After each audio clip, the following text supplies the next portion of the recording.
Now, let us proceed on the legal classifications of crime as to the basis of criminal acts. So, number 1 na po dyan, crimes against person. So, simply, by the word itself, against person, so ibig sabihin yan, victims are usually another person. Okay? So, ano po ba ang example niyan? A crime of murder, homicide, and rape. So, those are the common examples of crimes against person.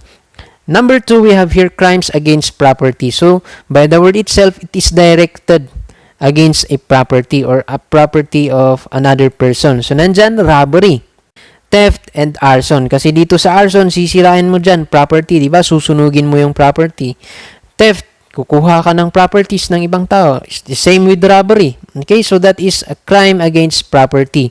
And then, crimes against chastity, meron naman tayo dito, adultery, concubinage, and acts of lasciviousness. Kasi kapag sinabing chastity, it comes or it pertains to purity of a person. Okay? Virginity or purity of a person. So, nandyan, adultery. Okay? Sa kaso ng mga ano yan, sa mga babae naman yan. Diba? May asawang babae. So, yun, mga may asawa na nga pero nakikipaggapit ba, nakikipag-sexual intercourse sa ibang lalaki. So, that is a crime of adultery. Concubinage sa mga lalaki naman yan. Okay? So, may asawa ka na nga pero yun, marami kang babae or nakikipag-sexual intercourse ka sa mga ibang babae na hindi mo asawa. Okay? Aside from your wife. So, yun, that is an act or a crime of concubinage. Ito naman, act of lasciviousness. Ito, hinahawakan mo private parts ng mga babae. Okay? Basta-basta mo na lang hinahawakan. Okay? Sa public. So, that is an act of lasciviousness. Okay? Nahawakan mo sa puwet, nahawakan mo yung breast na, that is an act of lasciviousness. Pero yun nga lang, kapag pumasok na dyan, or to differentiate with rape, nandyan na yung sexual intercourse. Okay? So, sa act of lasciviousness, mga panghihipo yan. Simpleng panghihipo. Okay? So, that is classified as a crime against chastity. Yung act of lasciviousness. Next one, we have here crimes against public order. Nandyan na yung rebellion and then coup d'etat. Okay? Rebellion, yan na, kilala na yung natin dyan, yung mga New People's Army natin. Okay? Mga NPA, okay? They are against the government. Okay? And then another one, coup d'etat. Ito naman sa coup d'etat, hindi naman mga hindi mga civilian, but actually, or mga normal na civilian, but actually mga dyan sa coup d'etat, sabihin natin, yung mga general natin, sa mga PNP, sa Armed Forces ng Philippines, mga general natin, mga senator, nagplano sila, okay, nagkuntsaba sila para itumba mismo yung gobyerno natin. That is a crime of coup d'etat or an act of coup d'etat. Okay? So yun, usually dyan, yung mga violators dyan, mga public official din. Okay? So, that is coup d'etat and rebellion. They are under crimes against public order. And then next one, we have here crimes against national security and law of the nations. Nandyan yung espionage. Okay? Sabihin natin, nasa gera tayo. Okay? Nasa gera ang Pilipinas. So, yun, kalaban natin ang China. So, espionage, naging espiya ka ng China. Okay? Pilipino ka, pero yun, nag-gather ka ng information sa ating military and then yun, binibigay mo sa China. You can be charged of espionage. Nandyan din, piracy. Ito namang piracy, hindi po ito yung pamimirata ng mga CDs, okay, mga DVDs. Hindi po ito yung pinag-uusapan natin na piracy. A crime of piracy that is committed on oceans or sea. Okay? On our sea waters. So, paano yan? Parang robbery din yan. Yun nga lang, that was committed on sea waters. So, paano yan? Yung mga pirates. Okay? So, yun, meron yung mga barko natin, barko ng mga iba't ibang bansa, merchandise, or merchant vessel. Yun, ang ginawa nila, meron yung mga pirata, okay, mga pirates, kinuha nila yung mga, pinagnakawan nila yung mga passenger ng boat na yun, yung merchant vessel na yun, okay, kinuha yung mga gamit. That is an act of piracy. Okay? So, treason naman, it is pagiging traitor. Okay, an example, pagiging traitor sa country natin. Okay? Nasa giyera na nga tayo, pero yun, parang an act of espionage din. Kumukuha ka ng mga informations, tinutulungan mo mismo yung mga yung mga kalaban. Binibigyan mo sila ng mga armas. Okay? Binibigyan mo sila ng mga kagamitan nila para para matalo tayo. Okay, so that is an act of treason. So those are crimes against national security and law of nations. Meron naman tayo dito, crimes against public morals, or ito yung common na mga hindi katanggap-tanggap sa public, di ba? Hindi malaswa sa paningin ng mga tao sa public. Nandyan, prostitution, okay, gambling, okay, grave scandal. Sa grave scandal, yan ay, yan, sabihin natin, naghuhubad ka dun sa public. So that is a scandalous act, okay? That is considered to be a crime against public morals. Nagse-sexual intercourse kayo dun sa park, and then nakatingin sa inyo lahat ng nakikita kayo lahat ng mga tao, that is a crime against public morals, okay? Grave scandal. And the next one we have here, crimes committed by public officials. Common na dyan, bribery, okay? Panunuhol, pagtanggap ng suhol, okay? Lalong-lalo na sa mga police officers natin. I do hope na hindi kayo ganun in the future. Corruption, so instead na para sa project, pero yun pinupunta sa personal interest. Okay? Project sana for road construction pero pinunta building construction for the business establishment of the public official. So that is a form of corruption. So those are crimes committed by public officials. And then number 8, meron naman tayo yung crimes against liberty. Liberty speaks of freedom. Okay? Freedom. So nandyan, kidnapping. Okay, and then arbitrary detention. Anong pagkakaiba kaya ng dalawa? So sa kidnapping kasi, that is committed by a private individual. Okay? Private person. So sabihin natin, ikaw kinidnap mo si classmate mo, okay, or kinuha mo si classmate mo, kinidnap mo, ang ikakaso sa iyo is kidnapping. Pero yun, sabihin natin, ikaw na ngayon ay police officer, and then kinuha mo or dinitain mo si kinuha mo yung classmate mo and then dinitain mo. Ikaw ay police officer. That is a crime of arbitrary detention. Kasi ikaw na ay public official or public officer. Okay? Or police officer. Kung hindi ka police officer, kidnapping lang yung ikakaso. Pero since ikaw ay police officer and then dinitain mo yung isang tao ng walang reason or walang dahilan, basta kinuha mo, that is a crime of arbitrary detention. So those are example of crimes against liberty. Dito naman sa crimes against civil status of individual, nandyan naman yung concealing or abandoning a legitimate child to cause the loss of civil status. So dito naman, meron yung mga kaso ng nurses, okay, or simulation of births, wherein pinapalitan, okay, yung dokumento nung bata or nung infant sa mga ospital, di ba? Kapag ipinanganak sa ospital, pinagpalit-palit mo yung identity ng mga bata. So yun, akala nung parent, yun yung baby niya, lumaki yung baby dun sa magulang na yun. But actually, hindi yun yung biological parent niya. So yun, pag panluloko or in falsification of documents ng bata or forgering those documents ng bata, pati yung mga birth certificate, okay, and others. So that is a crime of or crimes against civil status of a certain individual. Nandyan naman quasi-offenses, the last one, as to the basis of criminal acts. Quasi-offenses, quasi kasi pag sinabing quasi-offenses or quasi, parang, okay, parang or somewhat, okay, look alike, parang ganun, quasi-offenses. Nandyan yung reckless imprudence resulting to homicide. Kasi, kaya nasabing quasi, kasi parang krimen. Or in other words, parang hindi naman talaga as in krimen. It is somewhat like an accident. Okay? Yun nga lang, it is treated or it is still punishable under our law. So, hindi pwedeng hindi mapunish yung tao na yun. Bakit? Kasi siya ay naging pabaya. Okay? Naging negligent, naging kaskasero. Okay? So, nandyan yung reckless imprudence resulting to homicide na sinasabi natin, wherein sa mga sasakyan or in motor vehicles, sabihin natin sa traffic accidents or traffic related crimes, nagmamaneho siya, mabilis yung pagpapatakbo niya kahit maulan or malakas yung ulan or foggy, so yun, mabalis pa rin yung pagmamaneho niya, nakabangga siya ng sasakyan, namatay yung mga passenger ng sasakyan na yun, that is considered to be as reckless imprudence resulting to homicide. So still punishable pa rin yan. Mabibigyan pa rin ng penalty yun. Yun nga lang, that is classified as quasi-offenses. Okay? So those are the 10 10 classifications or legal classifications of crimes as to the basis of criminal acts.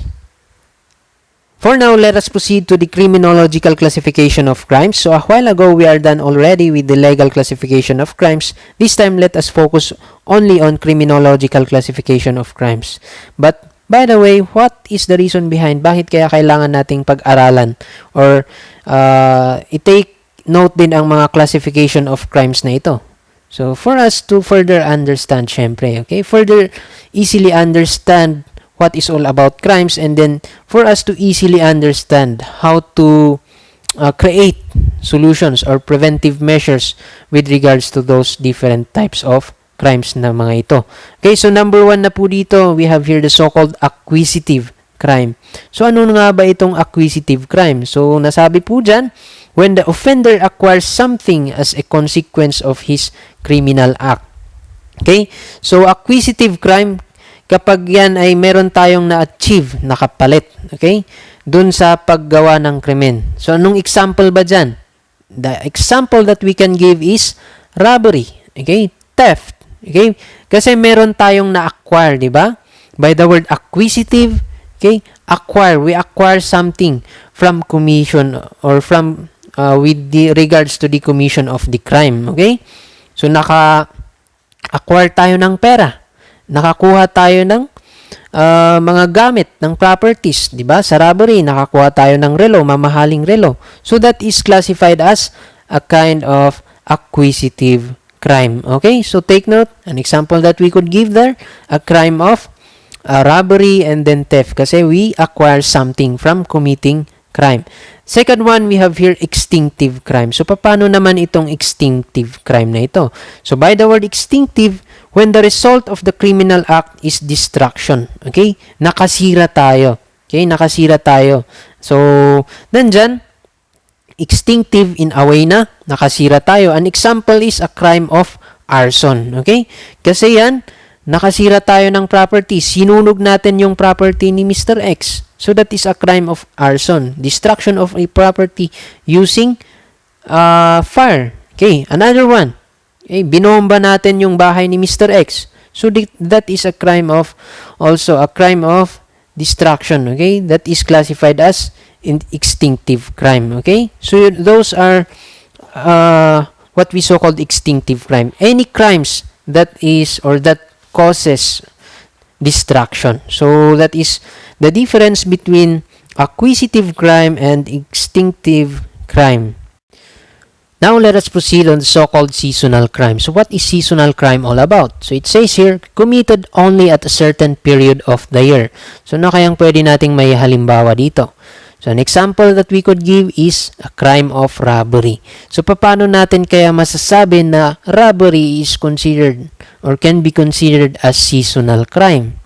So, with that, nandyan yung sabihin natin Christmas seasons. Kasi during Christmas seasons, tumataas talaga yung cases ng robbery. Diba? Bakit kaya ganon? So, during Christmas seasons, diba, nandyan na yung pangangailangan ng ibang tao. Kasi mostly sa atin, sa mga tao, ayaw nila na malungkot yung Christmas nila. Okay? Or wala silang handaan or walang Noche Buena. So yun, wala silang mapagkukunan or wala silang pera, kaya ang ginagawa na lang, nagnanakaw. Okay? They try to rob another person. So yun yung isa sa mga theories natin that we could give, kaya tumataas yung crime rate during December. Dahil nga dun sa pangangailangan, needs for Noche Buena or handaan nila. Aside from that, dumadami rin yung pwede nilang mabiktima. Okay, or dumadami yung pwedeng maging victim. Okay, bakit? Kasi nandyan na, especially our public employees and then private employees. Ano ba kasing meron sa December? Diyan, makakatanggap sila yung mga private employees and public employees natin and private employees ng mga bonuses nila. Okay? Mga Christmas bonus nila. So, marami silang pera. So, yun, maraming pwedeng mabiktima yung mga suspect or mga criminal natin. So, marami silang pwedeng pagnakawan. Kaya, ganun yung effect nun sa crime rate. Okay? So, there are lots of victims or there are lots of persons that that can be victimized, and then there is the existence of the needs of those persons, okay, for them to be motivated, okay, to commit robberies, okay, or robbery, crime of robbery. So that is one example that we could give under seasonal crime. And then under situational crime naman, it says here, committed only when given a situation conducive to its commission. So an example that we could give there is treason, a crime of treason. Ano ba kasi ang crime of treason? So sa crime of treason kasi, that is only committed in times of war. So hindi po yan pwedeng makommit in times of peace. So yun, kapag nasa digmaan tayo, okay, involve ang Pilipinas sa isang digmaan, and then ikaw na citizen ng Pilipinas, tinutulungan mo yung enemy country, binibigyan mo ng mga armas, ng mga barel, pagkain, or kung ano-ano pa man na tulong against or na binibigay mo para doon sa kalaban, that is an act or that is a form of treason. Okay? So yun, makukumit lang ang crime of treason in times of war or in a situation na merong digmaan. So that is or that can be classified as situational crime. Another one is the crime or the violations or offenses that is committed during elections. Okay? Elections, ano ba yung mga ordinances na pinapatupad or mga memo na pinapatupad nila during or mga batas na pinapatupad nila during elections. So nandyan po yung gun ban, election gun ban. So if you violated or during gun ban, hindi mo sinurrender yung baril mo, okay? And then yan, ginamit mo, pinaputok mo doon sa public place, okay? So that is a crime or that is a violation on election gun ban. So that is classified or that can be classified as situational crimes. Okay? So those are the difference between seasonal and then situational crime. And now let us proceed on so-called episodical crime. So what is all about this so-called episodical crime? It says here, a serial crime committed by a series of acts within a lengthy period of time. So take note of the two requisites or two elements. Nandyan, series of acts. And then second one, a lengthy period of time. Okay, so series of acts. An example that we could give is a crime of kidnap for ransom. Okay, kidnapping for ransom. Okay, or kidnapping. So nandyan sa kidnapping kasi, nandyan napakarami. It involves series of acts. So nandyan, planning stage, kung paano ba nila kikidnapin yung tao. Okay, and then nandyan, sabihin natin sa eskwelahan, ang target nila yung bata, okay, anak ng isang mayaman na tao. So yun, pagplaplanuhan, paano nila kukunin yung bata. So planning stage, and then at the time execution of the plan. So kukunin nila, isasakay nila, and then ipupunta nila doon sa malayong lugar or doon sa mga nakatagong lugar. And then kapag nandun na sa nakatagong lugar, that's the time, okay, na-execute na nila or na-accomplish na nila yung kidnapping. And then that's the time tatawagan na nila yung parents ng bata, okay, for the transaction. Okay, so yun, it takes a lot of time, series of time, okay, to accomplish or to execute the crime of kidnapping, and then it involves series of acts. Kaya nasabi or maka-classify natin na crime of kidnapping is considered or classified as episodical crime. Okay, so that is only one example of episodical crime.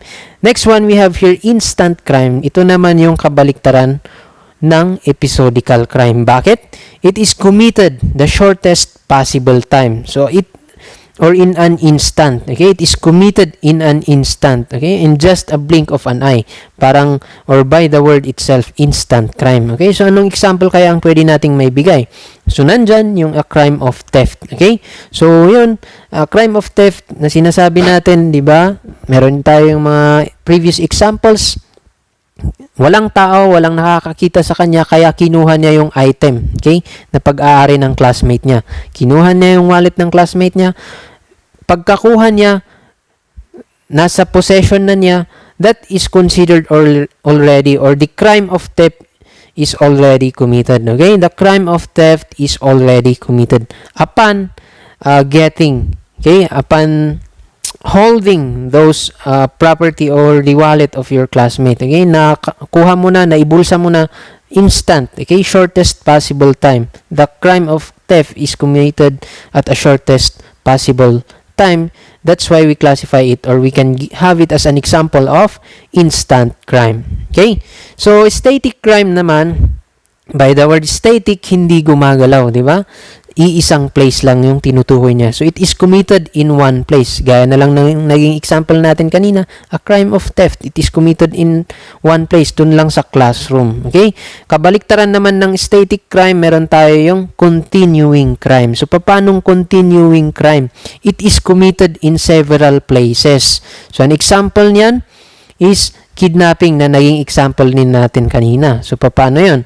So, yun, sa kidnapping, kidnap for ransom, sabihin natin, pinunta nila or dito sa eskwelahan.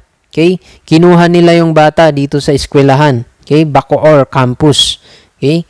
Mag-aaral ng Bacoor campus. Kinidnap nila. And then yun, pinunta sa Naik, Cavite. Okay? Napakalayo dito sa Bacoor. So yun, nung nasa Naik na sila, okay, tinawagan na nila yung parent.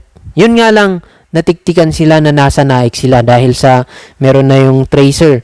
Okay, na-trace nila using the GPS nung tumawag kayo dun sa police station or dun sa pamilya. Na-trace ng PNP. Okay, kung nasan kayo. Kaya ang ginawa nyo, tin-transfer nyo na naman sa ibang lugar. From Naik, pinunta ninyo ng Laguna. So, another place yan, di ba? So, that is an example of continuing crime. Okay? Isa lamang yan na example natin. So, that is the difference between static crime and then continuing crime. So, don't forget those. Another one, we have here rational crime and irrational crime. So, what is the difference between rational and irrational naman kaya? So, dito sa rational crime, committed with intent. Okay? Offender is in full possession of his mental faculties. So, nasa tamang pag-iisip yung tao and then talagang intention niya na patayin yung isang tao. Talagang intention niya na nakawin yung bagay na yun. Okay? So, that is an example or that is all about rational crime. Okay? And then dito naman sa irrational crime, committed without intent. Okay? Offender does not know the nature of his act. So, an example dito na may bibigay natin, yung mga tao na nakakumit ng crime dahil sa sila ay na-blackout, okay? Nawala or nagdilim yung paningin nila. Hindi nila alam yung nagawa nila, okay? Meron yung mga instances na ganun kung saan yung suspect na aresto and then kung tatanungin, hindi niya alam daw yung nagawa niya, okay? Walang-wala siya sa isipan. Hindi niya na alam na nakapatay siya ng tao, okay? So, that is or that is classified or that can be an example of irrational crime. Aside from that, ito yung mga crimes na nakukumit din ng mga insane criminals. Okay? Some of the insane criminals wherein wala silang intention pero hindi nila alam na masama pala yung ginagawa nila. Okay? Or yung mga may sakit sa utak, okay? May sakit sa isipan or may abnormalities sa pag-iisip. Okay? So that is rational crime and irrational crime. Tandaan ninyo sa rational crime with intent, okay? Nasa tamang pag-iisip. Pero dito sa irrational crime, hindi niya alam yung ginawa niya or wala siya sa tamang pag-iisip. Okay? So that is the difference between those two. Next one, we have here the so-called white-collar crime and blue-collar crime as well as upper world crime. Okay, unahan muna natin itong white-collar crime. So, white-collar crime, it is committed by a person of responsibility in the course of his occupation. And then sa blue-collar crime, committed by ordinary professional to maintain their livelihood. Dito naman, ang common dito sa white-collar crimes ay mga persons in authority. Okay? Public officials. Mga politicians natin. Okay? President, governor, congressman, senators, police officers, military officers natin, and so on. Okay? So, those persons or those crimes that were committed by them usually are classified as white-collar crime. Ano ba yung mga common na krimen na nagagawa nila? Nandyan yung bribery. Nandyan yung corruption. Okay? Corruption, plunder, and so on. Okay? So, yun yung mga common na crimes na maibibigay natin as example as with regards to white-collar crimes. Kasi yun yung common na nakukumit ng mga ating mga public officials. Okay? Corruption. Okay? Malversation of public funds. Okay? Imbis na i-gastusin dun sa public highways or construction of concrete roads, ginamit dun sa ibang purpose, lalong-lalo na sa personal na pangangailangan nila, that is a crime of corruption. Okay? And then blue-collar crimes, these are usually committed by ordinary professional naman to maintain their livelihood. So, what are example of ordinary professionals? Nandyan, yung mga drivers, jeepney drivers natin, mga carpenters natin, and then so on. Commonly, yung mga laborers natin. Okay? So, nandyan, common na crimes din na nakukumit ng mga yan. Crime of theft. Okay? Theft. Minsan, robbery. So, those can be an example of blue-collar crimes. Those are the common things that are committed, or those are the common crimes that are being committed by some ordinary professionals. Okay? So, that is the difference between white-collar crime and blue-collar crime. So now let us have here upper world crime and the so-called underworld crime. So what is the difference between those two? So upper world crime, these are crimes committed by individuals belonging to the upper class of society. So sino ba yung tinutukoy natin na members of the upper class society? So nandyan yung mga rich people, okay? So mga mayayaman na tao. So ano ba yung common crimes na nakukumit nila or nagagawa nila? So common crimes na dyan is illegal drugs. Okay? Involved sila. Common sa mga mayayaman na tao, involved sa illegal drugs. Okay? Nandyan. Kung hindi sila yung user, hindi sila yung bumibili ng droga, but sila yung nagdi-distribute mismo ng mga drugs. Okay? Common sa mga mayayaman. Okay? Kung sino pa yung mayaman, sila pa yung mas marami or mas involved sa mga crimes of illegal drugs or drug-related cases. Nagiging drug lord, drug pusher, and other. Not only that, so that is only one example. Aside from that is yung tinatawag natin na sex exploitation or sex slavery. So, or prostitution. Okay? So, nandyan common na cases na involve ang mga nasa upper class of society. Kung hindi man, nandyan din yung pang-aabuso. Okay? Abuses. Okay? Inaabuso nila yung lower class members ng society. Not only that, meron din dyan mga corruption din, di ba? Kasi mostly sa mga mayayaman, nasa public service or public higher position. Okay? Nasa matataas na position. So with that, nagagawa nilang mangurap. Okay? So that is under upper world crime. Another or kabaliktaran naman niya is underworld crime. So these are crimes committed by the members of the lower or underprivileged society or class of society. So nandyan yung mga mahihirap. Okay? So common dito na nakukumit nila is crime of robbery or theft. Nagnanakaw para lang may pambuhay. Okay? Pambili ng pagkain and others. Okay? So that is the difference between underworld crime and upper world crime. Okay? So next we have here the so-called crime by imitation and then crime by passion.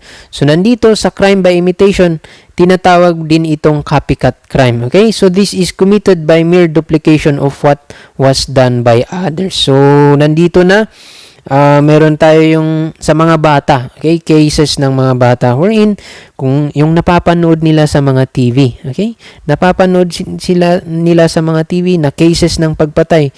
Okay? Dahil sa hindi sila nagabayan ng maigi ng kanilang magulang, so yun, parang in the future, ginagaya-gaya nila. Okay? Kung ano yung napanood nila nung bata pa sila. Nandyan din, dito, pwede nating maidagdag dito or may example ay yung mga serial killers. Okay? Meron yung mga serial killers na obsessed sa mga novels. Okay? Wherein yung nabasa nila kung paano nila pinatay, kung paano namatay yung babae doon sa novel na nabasa nila, ginagaya nila. Okay? Ini-imitate nila and then yun yung ginagawa nila doon sa mga victims nila. Okay? That is an example that we could give under crime by imitation. So, mga serial killers and others. So, don't forget, it is otherwise known as copycat crime.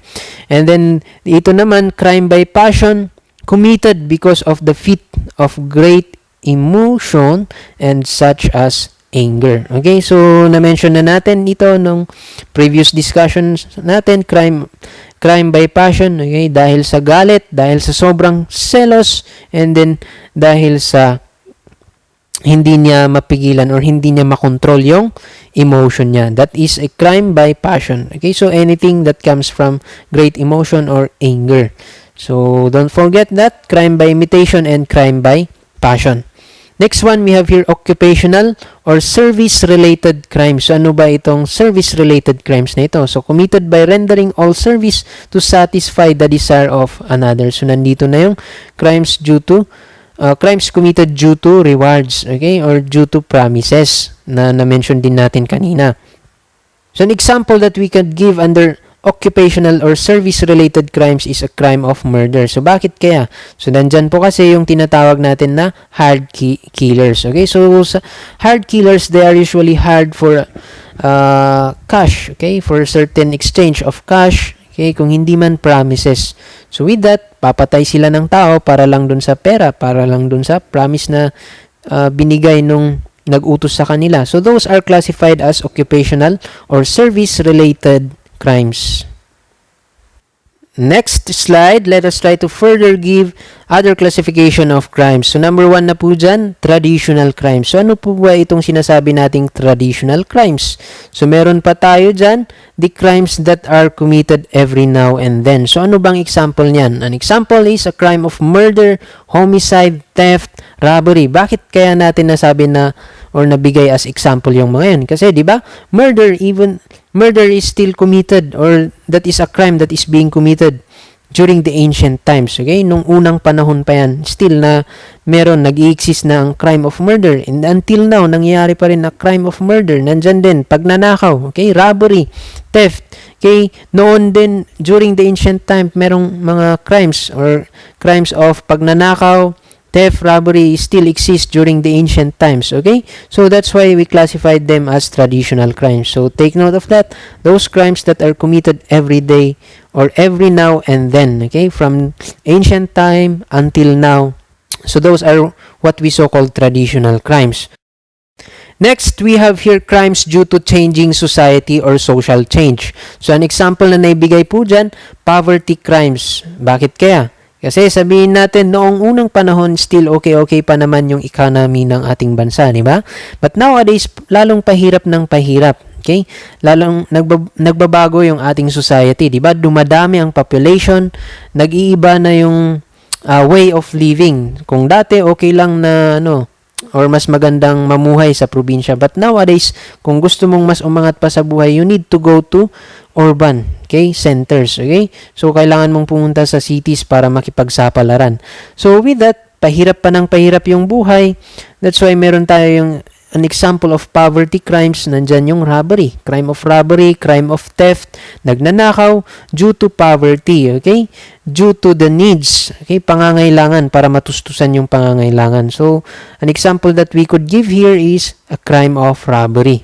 So, common na dyan, or crime of theft, common na reasons ng mga tao dyan is it's because of poverty. That's why we classified them as poverty crimes also.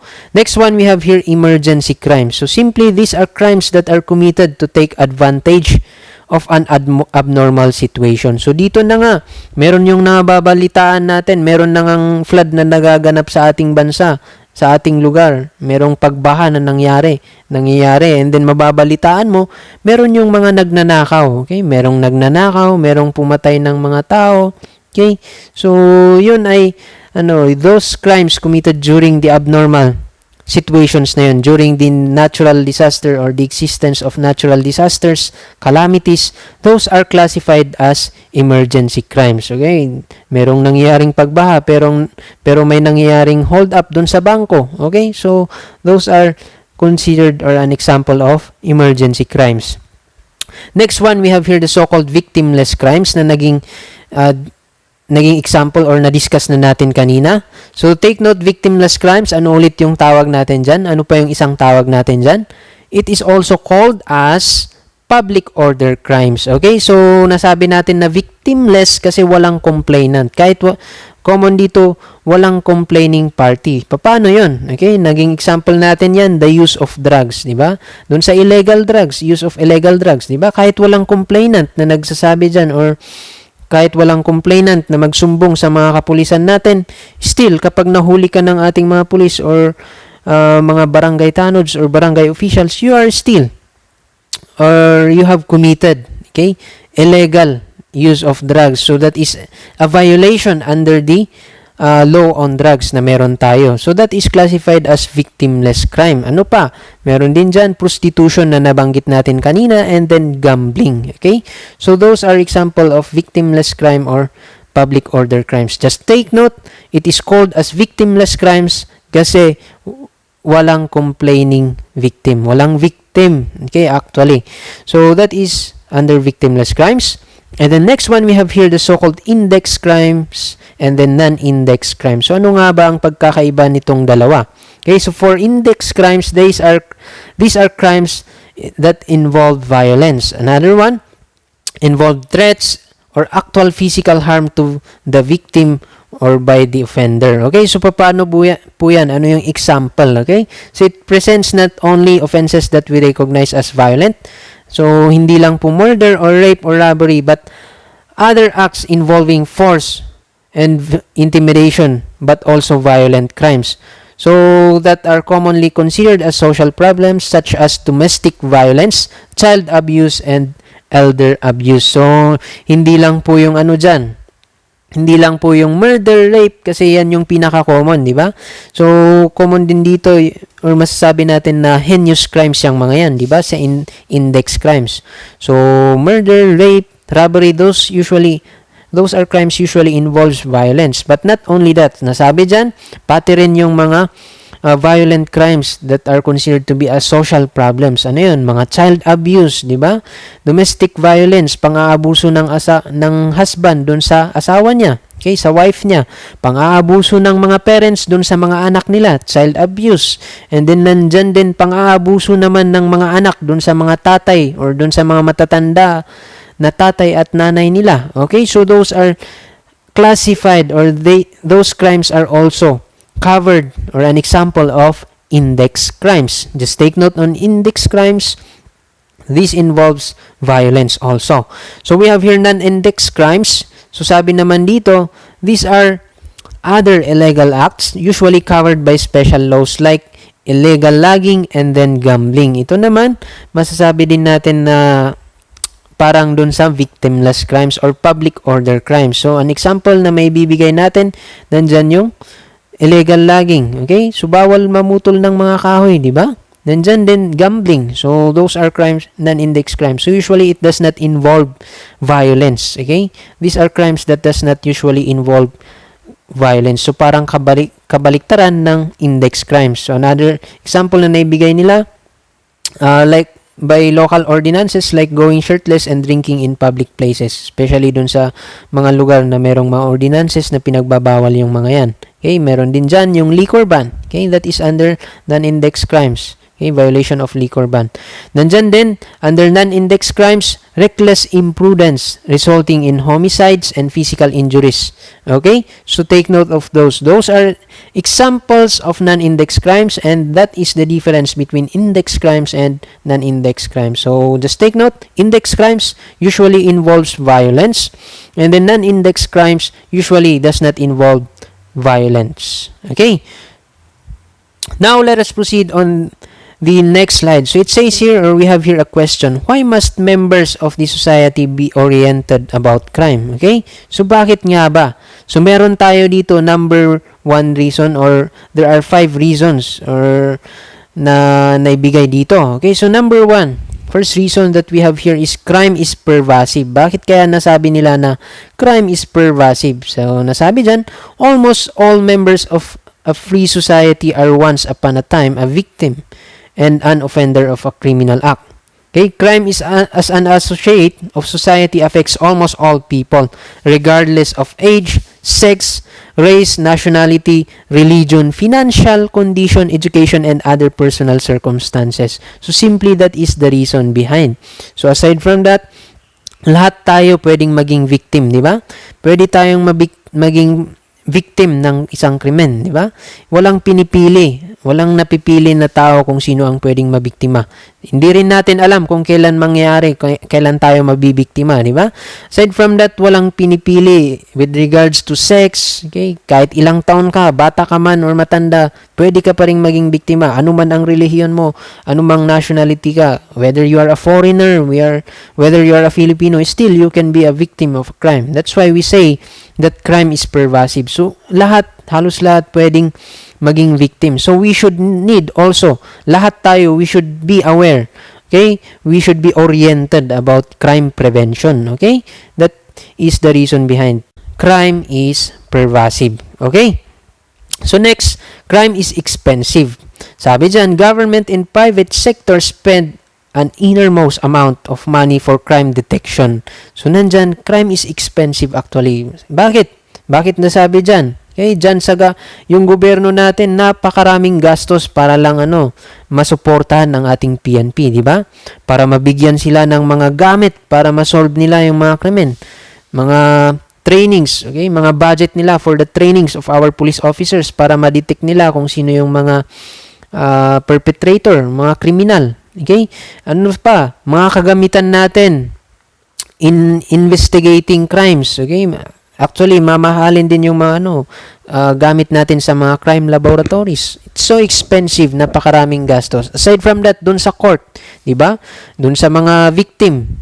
Okay, kapag ikaw ay kukuha ng attorney mo, okay, ng counsel mo para ipaglaban ka sa korte, hindi lahat libre, di ba? Meron yung mga fees na binabayaran mo. Okay, professional fee nung attorney, nung lawyer na kinuha mo.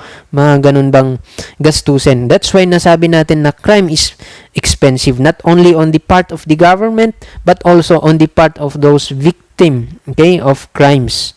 Okay, and then next one we have here, crime is destructive. So, simply, many lives and properties are lost and damaged. So, hindi lang mga ari-arian yung nasisira, but also buhay ng ibang tao. Okay? That's why it was said na kailangan natin, all of us should be aware or should be oriented with regards to crime. Another one, crime is reflective. So, crime rate or incidences is in a given area or in a given locality is reflective of the effectiveness of the social defense employed by the people, primarily of the police system. So, nasabi, or parang dito kasi, police force natin, they are accountable, di ba? Doon sa criminality or doon sa crime situation ng isang lugar. So, yun, makikita natin, sometimes nagiging basihan natin kapag napakaraming krimen nang nangyayari, hindi na prevent. So, that is one criteria na masasabi natin na hindi effective yung ating police force. So, it is a need na kinakailangan pang i-improve ang ating police force. Kailangan pa nilang mag-effort. But that is not the reason or we are not saying na mag-rely tayo sa ating police force. Okay? So yun, kinakailangan din natin as a police, as a part or as a member of the society or as a member of a certain area, okay, or society, we need also to cooperate with our police force. So, hindi lang po sila yung pagre-relyan natin. Kailangan din mag-effort tayo in crime prevention, the members of the community. So, simply, tayong mga residente. Okay, and then we have here, crime is progressive. The progressive increase in the rate of crime is one account of the year increasing population. Crime is progressive, so yun, kapag hindi pa mapigilan yan, okay, hindi pa napipigilan, there's a tendency. Okay, hindi natin ma-prevent. Nako, masyado ng dadaming mga krimen ang mangyayari. So, due to the reason na crime is progressive, pag dami ng tao, okay, humihirap yung buhay, dumadami din ang mga kriminal, dumadami din yung mga nabibiktima. Okay, nagkukumpulan na tayo sa isang or sa napakaliit na city, okay, napaka-overpopulated na since wala nang mapagkakitaan yung iba. Those are some reason, okay, in criminal etiology or theories on crime causation. So, hindi natin naman sinasabi na yun yung pinaka-main reason, but sometimes it could be the reason behind. So, yun nga lang, that's why we need, okay, those are the reason behind. That's why we need to be oriented with regards to crime. Okay? So, now we have here the distinctions between crime and sin. So, ano nga ba ang pagkakaiba ng crime with sin. So simply, crime refers to the violations of laws, okay?